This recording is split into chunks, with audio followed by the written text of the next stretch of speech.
ये आकाशवाणी है। कोविड-19 विशेष कार्यक्रम के अंतर्गत प्रस्तुत है कोरोना वायरस संक्रमण की वर्तमान स्थिति पर चर्चा, जिसे प्रस्तुत कर रहे हैं आकाशवाणी संवाददाता आनंद श्रीवास्तव। इस कार्यक्रम में आमंत्रित स्वास्थ्य विशेषज्ञ हैं डॉक्टर A.K. वार्ष्णेय। नमस्कार। भारत अनलॉक 2 की प्रक्रिया से गुजर रहा है। कल प्रधानमंत्री नरेंद्र मोदी ने राष्ट्र के नाम संबोधन में कहा कि अनलॉक होने के बाद से बहुत सारे लोगों ने लापरवाही बरतनी शुरू कर दी है। उन्होंने एक आंकड़ा भी देश से साझा किया। उस आंकड़े के तहत लगभग 15,000 से अधिक लोगों का चालान किया गया है और ये चालान जो है वो मास्क नहीं पहनने के कारण, सोशल डिस्टेंसिंग का पालन नहीं करने के कारण किया गया है। देखिए, समय बहुत महत्वपूर्ण है। हर किसी को अपनी जिंदगी की फिक्र है और इसमें सरकार भी एक हद तक कोशिश कर रही है। सरकार का कोई भी नुमाइंदा आपके आसपास नहीं आ सकता है, वो आपको आगाह कर सकता है। आकाशवाणी, दूरदर्शन या अलग अलग मीडिया के माध्यमों से सरकार यही कोशिश कर रही है। कल प्रधानमंत्री ने भी कहा कि हम सबको जागरूक और सतर्क रहने की जरूरत है, क्योंकि अभी तक इस महामारी का टीका नहीं आया है। आप सतर्क रहें, जागरूक रहें कोरोना वायरस के लिए। इसलिए आकाशवाणी पर हम लेकर आते हैं ये खास कार्यक्रम। आज के इस कार्यक्रम में हमारे साथ हैं वरिष्ठ स्वास्थ्य विशेषज्ञ doctor A.K. Varshney. Doctor Varshney, कार्यक्रम में स्वागत है आपका। जी, धन्यवाद। इससे पहले कि डॉक्टर वार्ष्णेय के साथ हम चर्चा शुरू करें, हम अपने श्रोताओं को बता देना चाहते हैं कि वो भी अगर इस कार्यक्रम से जुड़ना चाहते हैं तो वो हमें फोन कर सकते हैं। हमारा टोल फ्री नंबर है 1800115767। हमारा एक और नंबर है 01123314444। डॉक्टर वार्ष्णेय, जैसा कि हमने कार्यक्रम की शुरुआत में भी अपने श्रोताओं से ये साझा किया कि 15,000 से अधिक लोगों का चालान किया गया है और इसे एक ढंग से कोरोना चालान कह सकते हैं। एक तरफ तो समाज में बहुत सारे लोगों के मन में डर है कि हमें कोरोना हो जाएगा तो क्या होगा। दूसरी तरफ जब हम इस तरह के आंकड़े देखते हैं तो क्या एक ही साथ डर भी है और फिर लापरवाही भी है? कैसे समझेंगे इसे? बिल्कुल, देखिए, ये चिंता का विषय है, क्योंकि जो भी नियम बनाए जाते हैं वो हमारे जो है सभी लोगों के जो है जितने भी नागरिक हैं उनकी सुरक्षा के हिसाब से और बनाए जाते हैं, जिससे कि वो कम से कम, खासतौर से जैसे जब कोरोना के जो नियम बनाए गए हैं कि भाई आप मास्क पहनिए या सोशल डिस्टेंसिंग रखिए, तो ये इसीलिए बनाए गए हैं जिससे कि बीमारी एक व्यक्ति से दूसरे व्यक्ति तक ना फैले। परंतु अज्ञानतावश कह लीजिए या लापरवाही के वश कह लीजिए, काफी लोग ऐसे हैं जो हम लोग देख रहे हैं कि वो जब बाहर निकलते हैं सड़क पे तो या तो मास्क लगाते नहीं है या मास्क लगाते हैं तो फिर उसको प्रॉपर तरीके से नहीं लगाते। कई बार हमने देखा है कि मास्क लटकाया हुआ है, थोड़ी के नीचे लटकाया हुआ है, जबकि मास्क को इस तरीके से लगाना चाहिए कि वो नाक और मुंह पूरी तरीके से ढक ले, जिससे कि आप भी किसी को संक्रमित न करें और दूसरा भी आपसे संक्रमित ना हो और दूसरे से आपको ना फैले। परंतु कुछ लोग ये लापरवाही करते हैं तो सरकार को फिर दंडात्मक कार्रवाई उठानी पड़ती है। और जैसा आपने कहा कि काफी लोगों का सभी स्टेट गवर्नमेंट ने अब कुछ न कुछ राशि चालान के रूप में रखी गई है कि अगर आप बाहर निकलते हैं, पब्लिक प्लेस पे निकलते हैं और आप प्रॉपर तरीके से मास्क नहीं लगाए हुए हैं या सोशल डिस्टेंसिंग का पालन नहीं कर रहे, तो आप पर कुछ जुर्माना लगाया जा सकता है, जो कि 200 रुपए से लेके 1,000 रुपए डिफरेंट स्टेट गवर्नमेंट ने लगाया है। जी बिल्कुल।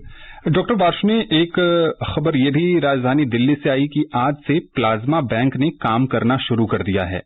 जो लोग कोरोना से संक्रमित हो चुके हैं, जिनके 28 दिन पूरे हो गए हैं, उनके लिए क्या प्रक्रिया रखी गई है? अगर जो प्लाज्मा डोनेट करना चाहता है या फिर जो कोविड पॉजिटिव मरीज है और जिसे प्लाज्मा की जरूरत है, उसको ये प्लाज्मा बैंक कैसे मदद करेगा? हाँ, देखिए, जैसे प्लाज्मा हम बताएं कि ब्लड का एक हिस्सा होता है जो कि हल्के पीले रंग का जो द्रव पदार्थ होता है खून का, उसमें से सेल्स हम बाहर निकाल देते हैं जो उसी पेशेंट को वापस कर देते हैं, और जो उसका लिक्विड पदार्थ है उसको हम प्लाज्मा बोलते हैं। नॉर्मल ब्लड का ये 55% के करीब हिस्सा होता है। इसके पीछे जो उद्देश्य है वो ये होता है कि जब भी कोई मरीज जैसे किसी भी संक्रमण से, कोई भी बैक्टीरिया वायरस से जब वो संक्रमित होता है तो उसका शरीर जो है वो लड़ने के लिए एंटीबॉडी बनाता है और ये एंटीबॉडी उसके प्लाज्मा में रहती हैं और ये उसको दोबारा इन्फेक्शन से बचाती है।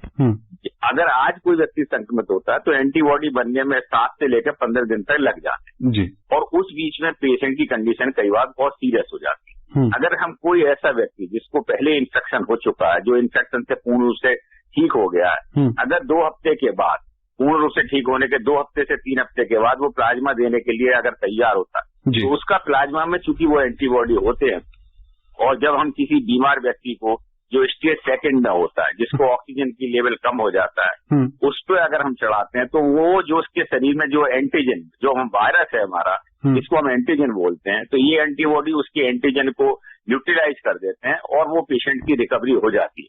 काफी जगह अभी ये स्टडी करी जा रही है लगातार प्लाज्मा की। गवर्नमेंट ऑफ इंडिया की जो ICMR बॉडी है उसने काफी हॉस्पिटल्स और मेडिकल कॉलेजों को प्लाज्मा थेरेपी के लिए आज्ञा दी है, और इसमें देखा गया है कि जिन लोगों को प्लाज्मा उस स्टेज पे दिया गया, स्टेज 2 पे, उन लोगों को रिकवरी हुई है। तो इसी से प्रोत्साहित होकर, क्योंकि ऐसे पेशेंट जो ठीक हो गए हैं वो अपने घर चले गए हैं, तो एक तो उनके मन में डर बैठा रहता है कि अब हम कमजोर हो गए हैं, अगर हम दोबारा फिर अस्पताल में जाएंगे तो हो सकता है हमें दोबारा इन्फेक्शन लग जाए, या फिर डर की वजह से वो अपना खून देने से डरते हैं। तो एक तो उनकी भ्रांति ये दूर करना है कि भाई उनको किसी तरीके की कमजोरी नहीं आती, अगर वो स्वस्थ होकर घर जा चुके हैं तो 2 से 3 हफ्ते के बाद वो अपना जो है ब्लड डोनेट कर सकते हैं। और इसमें सिर्फ उनके शरीर से 200 से लेकर 500 ml तक प्लाज्मा लिया जाता है, जो कि बड़ी जल्दी कुछ ही दिनों में, 3-4 दिनों में वो रिप्लेस हो जाता है और उसका वाटर वाला हिस्सा होता है। और वो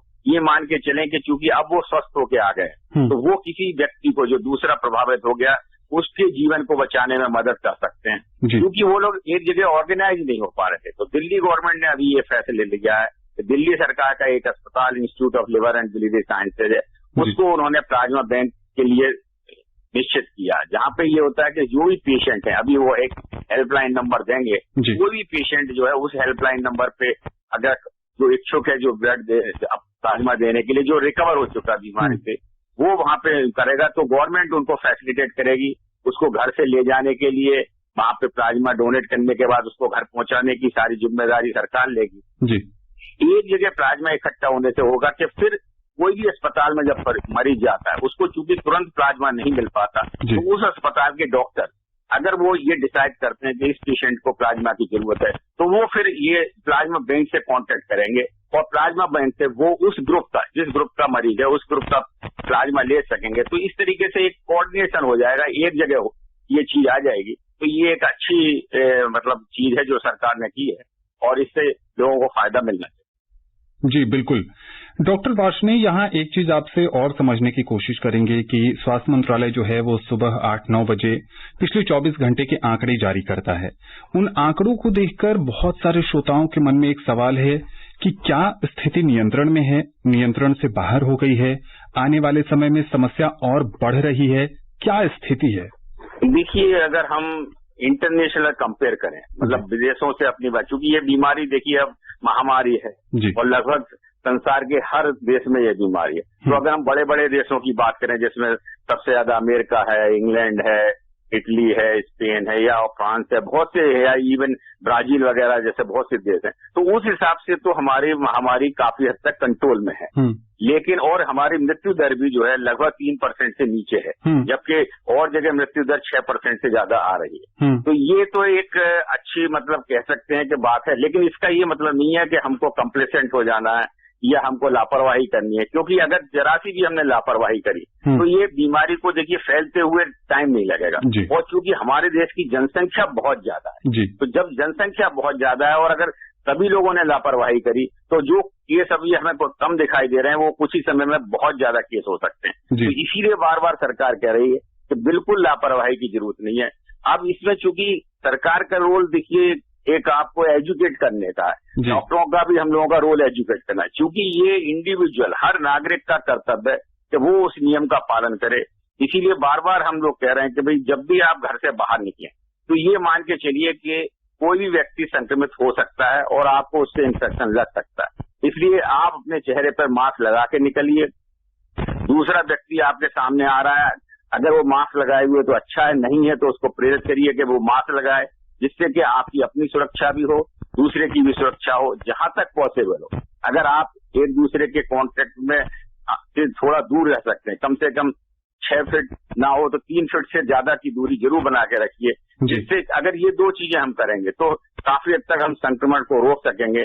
और ये जो केस है वो हमारे केस जो बढ़ने की वृद्धि दर है वो कम होगी, क्योंकि देखिए पूरी तरीके से तो इस बीमारी को नहीं रोक पाएंगे, क्योंकि इतना बड़ा समाज है और इन्फेक्शन, चूंकि ये बहुत ही हाईली इन्फेक्शस वायरस है। अगर हम अनप्रोटेक्टेड के संपर्क में आते हैं तो तुरंत ही ये वायरस दूसरे व्यक्ति को फैल जाता है। तो बीमारी को, लेकिन रोकथाम को, उसको बीमारी के फैलने की दर को जरूर हम कम कर सकते हैं। और ये प्रत्येक नागरिक का, मैं तो आज ये कहूंगा कि राष्ट्रीय कर्तव्य अगर उसे माने कि अगर आज उसका ये नेशनल ड्यूटी है कि वो ये 2 चीजों का पालन करे, तो वो अपनी भी मदद कर सकता है, अपने घर वालों की भी मदद कर सकता है, अपने मित्र रिश्तेदारों की भी मदद कर सकता है, और इस तरीके से पूरे समाज को इस बीमारी के फैलने से बचा सकता है। जी बिल्कुल। बिहार के सीतामढ़ी से सुजीत पाठक जी हैं। सुजीत जी, कार्यक्रम में स्वागत है आपका। हेलो जी, पूछिए क्या जानना चाहते हैं आप? नमस्कार सर। नमस्ते जी नमस्कार। जी सर, बारिश में 2-3 दिन लगातार बारिश हो रही है, भीग गए, फिर धूप आ गई, उस धूप में तप गए, इसमें कैसे अपने को बचा?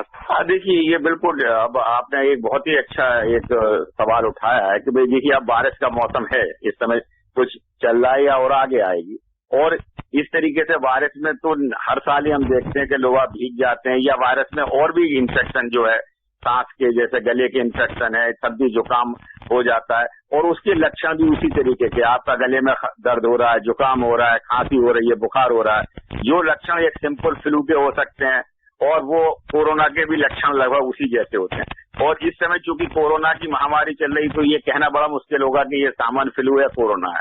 तो मैं तो हमेशा यही कहूंगा लोगों को कि जहां तक पॉसिबल है, आप बारिश का मौसम है तो भीगने से बचें। अगर घर से बाहर निकलते हैं तो अपना छाता लेके या बरसाती वगैरह लेके चलिए, और जब मौसम आपको लग रहा है कि खराब है तो उससे बचने की जरूर कोशिश करिए, क्योंकि देखिए एहतियात तो रखना पड़ेगा। अगर आप भीगेंगे बारिश में और फिर उससे इन्फेक्शन होगा तो वो सबको फैलेगा। और सामान्य फ्लू भी जो है, कई बार आप घर में आते हैं तो आपको खांसी जुकाम बुखार होगा, उस समय घर में हर व्यक्ति डर जाएगा, उसको लगेगा शायद आपको कोरोना तो नहीं हो रहा, तो आप बार बार अस्पताल भागेंगे, जांच के लिए भागेंगे। प्लस जो सामान्य फ्लू भी होता है वो भी देखिए वायरस इन्फेक्शन होता है, वो भी अगर हम घर में खांसते छींकते हैं और यातायात में रखते हैं तो दूसरों को भी सामान्य फ्लू हो जाता है। परंतु चूंकि सामान्य फ्लू में ज्यादातर लोग 5 से 7 दिन में ठीक हो जाते हैं, इसलिए चिंता की बात नहीं होती थी। अब इस बार चूंकि कोरोना की बात चल रही है और ये ऊपर के लक्षण देख के ये कहना कि ये सामान्य फ्लू या कोरोना बहुत ही किसी डॉक्टर को मुश्किल है, तो एहतियात बहुत जरूरी है। जी बिल्कुल। जौनपुर से राजधर मिश्र जी हैं। राजधर जी, कार्यक्रम में स्वागत है आपका। नमस्कार सर, राजधर मिश्र, जिला जौनपुर, ग्राम लखधरपुर से बोल रहा हूँ साहब। जी सर, मेरा 3 सवाल है। सर, मेरा पहला सवाल है कि अगर हमें कोरोना हुआ है और हमें मालूम नहीं कि हमें कोरोना हुआ है और हम जानवरों को चारा दाना पानी देते हैं, इससे क्या सर उसको भी कोरोना होने का चांस है क्या? ठीक है।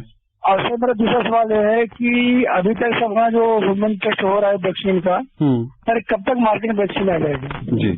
और सर तीसरा सवाल मेरा यह है कि अभी फिरोज के बाद में मानसून आ गया था, तो सर इसमें भी सिम्टम तो कोरोना के हैं, सर्दी खांसी जुकाम बुखार, तो सर वो नॉर्मल होते हैं, वही कोरोना से मिलते जुलते हैं, तो सर हमें किस तरह से सावधानी से बचना चाहिए सर? देखिए, इनके तीसरे सवाल का जवाब तो हमने अभी दिया ही है, शायद सुना नहीं है अच्छी तरीके से।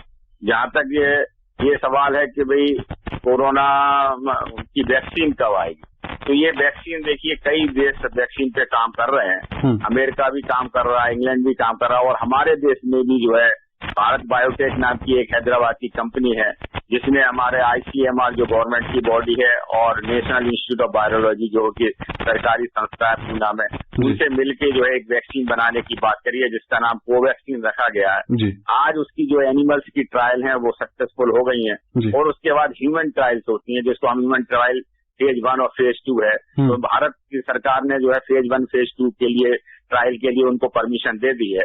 लेकिन मैं ये बताऊं कि देखिए वैक्सीन का जो डेवलपमेंट है बहुत एक लंबा प्रोसेस होता है। सामान्यतः कोई भी वैक्सीन बनाने में 2 से लेकर 5 वर्ष का समय लग जाता है, और ये वैक्सीन भी जो विश्व स्वास्थ्य संगठन भी कह रहा है या जो भारत बायोटेक है वो भी कह रहे हैं कि इसमें अभी 1-1.5 साल लग सकता है। इसके अलावा एक जो सबसे ज्यादा अभी वैक्सीन में आगे है वो इंग्लैंड की संस्था है, ऑक्सफोर्ड यूनिवर्सिटी, जिसकी फेज 3 ट्रायल चली गई है, और उसमें जो हमारा सीरम इंस्टीट्यूट एक पूना में है उनका उनके साथ कोलैबोरेशन है। अगर वहां पे हमें सक्सेस मिलती है तो जो सीरम इंस्टीट्यूट है वो वैक्सीन बना सकता है।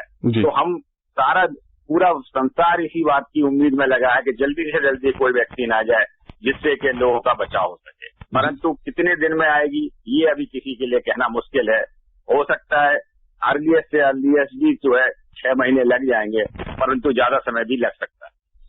डॉक्टर वार्ष्णेय, जो इन्होंने पहला सवाल पूछा था कि अगर कोई कोरोना से संक्रमित व्यक्ति है और वो पशुओं को चारा देता है, पानी पिलाता है, बिल्कुल ये अच्छा, ये सवाल अच्छा है जी। अभी तक देखिए जो है ये जानवरों से मतलब 1-2 केस जरूर रिपोर्ट हुए जहाँ पे कि एक विदेश से आया था कि कोई एक शेर था, टाइगर, जिसको के जो उसका पालन, जो उसको खाना वाना खिलाता था, उससे उसको इन्फेक्शन हुआ कोरोना को, टाइगर को, लेकिन वो ठीक हो गया, उसको कुछ हुआ नहीं। परंतु अभी और ज्यादा पूरे संसार में चूंकि इतने लाखों केस हो गए हैं, एनिमल ह्यूमन से एनिमल को और एनिमल से ह्यूमन को नहीं आया है कि इन्फेक्शन होगा।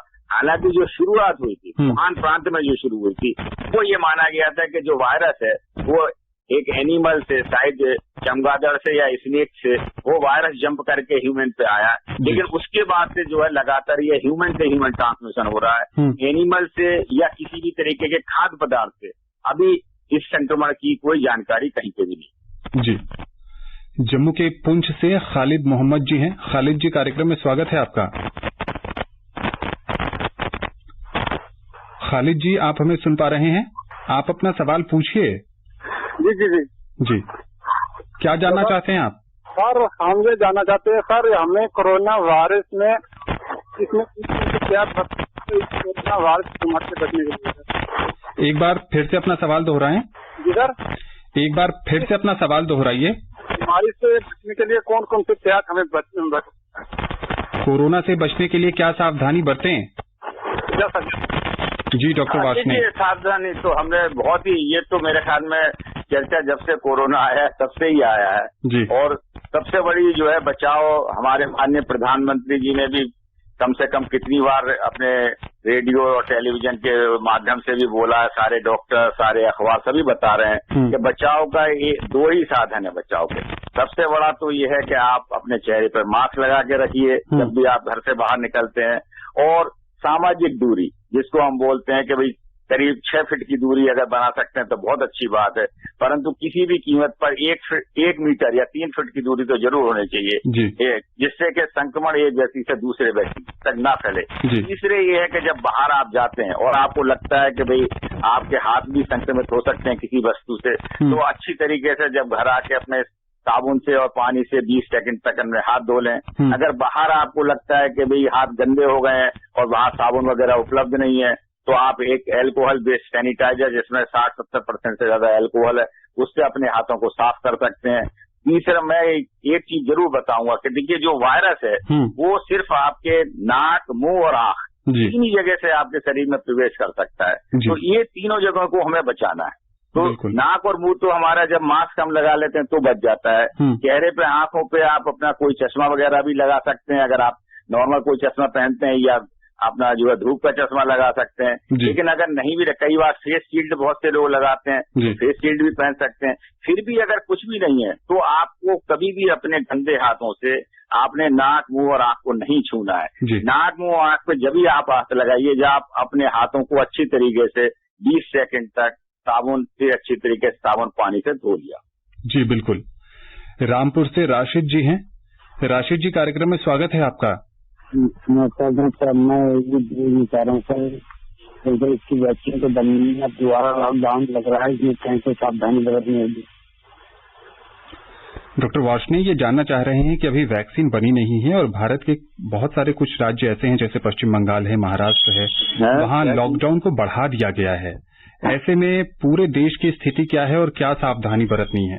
देखिए नेचुरली अब मैंने पहले ही बताया कि देखिए जो लॉकडाउन हुआ था, अब पॉलिसी ये है कि भाई अनलॉक तो हमें करना पड़ेगा, क्योंकि हमको व्यावसायिक गतिविधियां भी करनी है और रोजी रोटी का भी सवाल है। और चूंकि ये वायरस कब तक चलेगा ये किसी को नहीं पता, हो सकता है महीनों चले, सालों चले। नया वायरस है तो किसी को इस वायरस के बारे में आइडिया नहीं है, तो रोजी रोटी भी बहुत जरूरी है।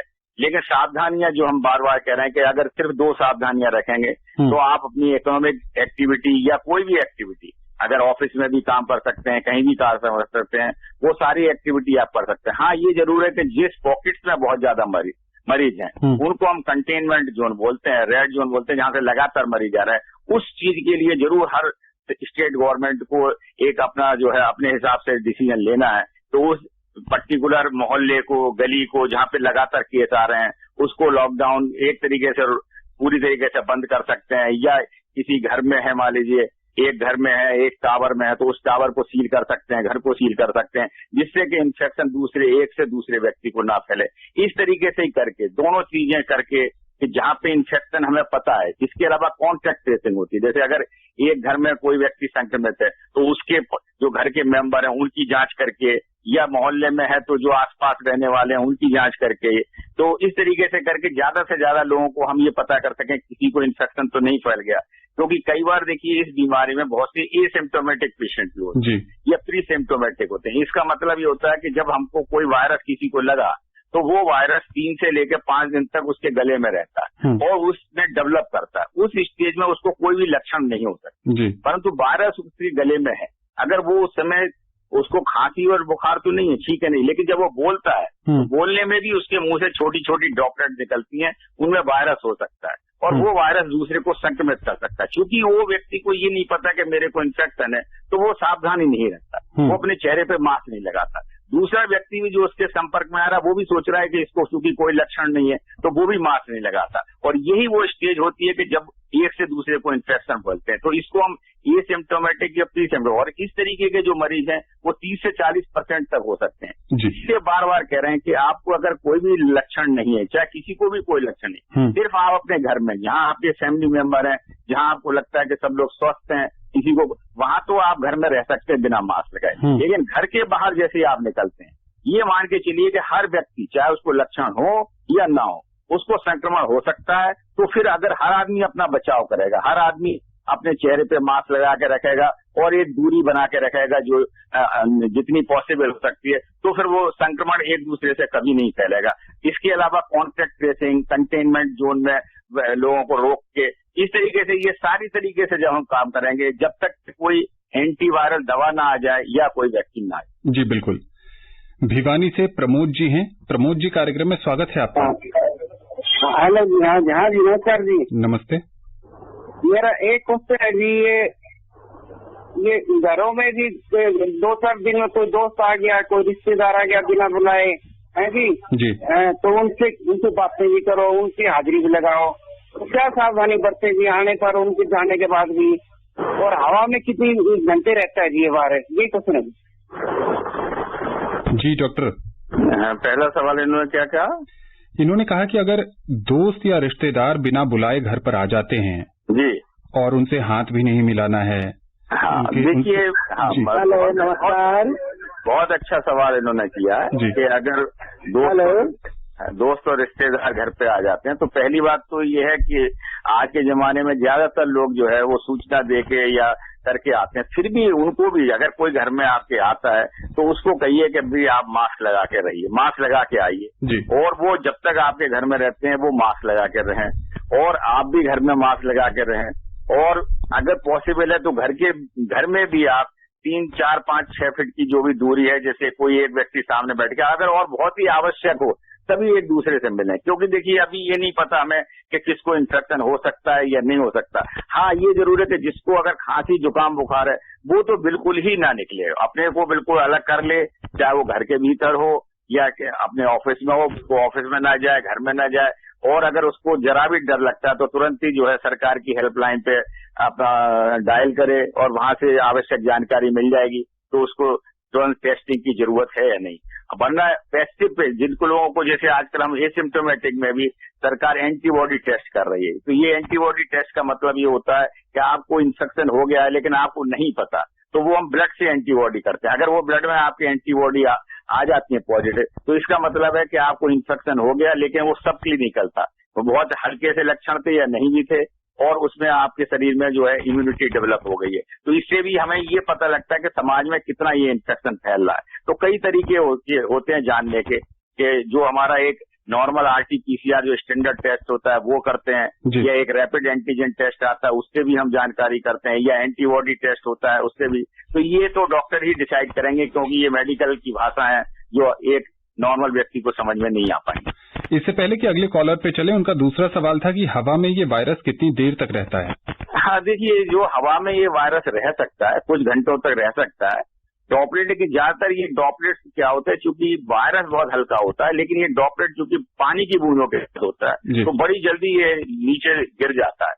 और अगर ड्राई हो गया, देखिए इसलिए गर्मी का मौसम है, जहाँ पे ड्राई हो गया या जहाँ हवा का लगातार बहाव चल रहा है वहां तो ये वायरस संक्रमण नहीं करेगा। परंतु अगर ह्यूमिडिटी है, जहाँ पे गीलापन है, वहाँ वायरस ज्यादा लंबे समय तक, या बंद कमरे में, जहाँ पे बंद कमरे में अगर है और वहाँ एयर कंडीशन है और उसका सर्कुलेशन चल रहा है और हवा का एक्सचेंज नहीं हो रहा, तो ये वायरस लंबे समय तक रह सकता है। इसीलिए जहाँ पे ये सेंट्रल एसी वगैरह होते हैं वहाँ लोगों को अभी एहतियात की तरीके से कहा गया कि भाई सेंट्रल एसी ना चलाएं, क्योंकि उसका कारण ये होता है कि उनमें वेंटिलेशन नहीं होता, और अगर एक व्यक्ति प्रभावित है तो वो वायरस हवा के जरिए सारे लोगों तक फैल सकता है। एक तरीका ये है। तो इसलिए हवा में डिपेंड करता है उसकी नमी कितनी है। अगर वो ड्राई है, जैसे बाहर गर्मी बहुत है, अगर बाहर हवा में है तो जैसे ही वो वाटर की बूंद ड्राई हो जाएगी वैसे वायरस भी मर जाएगा, क्योंकि वायरस जिंदा बाहर नहीं रह सकता। उसको जिंदा रहने के लिए कोई ना कोई जिंदा सेल चाहिए, चाहे वो ह्यूमन सेल हो चाहे एनिमल सेल है। क्योंकि ये वायरस अभी ह्यूमन पे है तो ह्यूमन सेल होना बहुत जरूरी है। हिमाचल प्रदेश के मंडी से नागेंद्र सिंह नेगी जी हैं। नागेंद्र जी, स्वागत है, पूछिए आप। नमस्कार सर, हिमाचल के सरकाघाट मंडी से नागेंद्र सिंह नेगी बोल रहा हूँ सर। जी डॉक्टर साहब नमस्कार। और आज डॉक्टर डे के ऊपर आपको तमाम, आपके मार्फत तमाम जो अपनी जान जोखिम में डाल करके आप सब हमारी सेवा कर रहे हैं, आपको साष्टांग प्रणाम करना चाहते हैं हम। आप बहुत अच्छा, और सारी डॉक्टर कम्युनिटी के बिहाफ पे या जितने भी हमारे कोरोना वॉरियर्स हैं, हम उनके सबके बिहाफ पर आपका और सारे अपने देशवासियों का धन्यवाद देते हैं कि वो हम लोगों की चिंता भी कर रहे हैं। बिल्कुल सर। सर मेरा सवाल ये है कि ये जो हिमाचल जो हमारा ये क्षेत्र है, यहाँ पर कभी सुबह शाम जो है 10 डिग्री और कभी दिन को 30 डिग्री टेम्परेचर वेरिएशन बहुत ज्यादा है। ऊपर से मक्खी मच्छर और फ्लू फ्लूएंजा और डायरिया की प्रॉब्लम तो यहाँ पर होती ही है।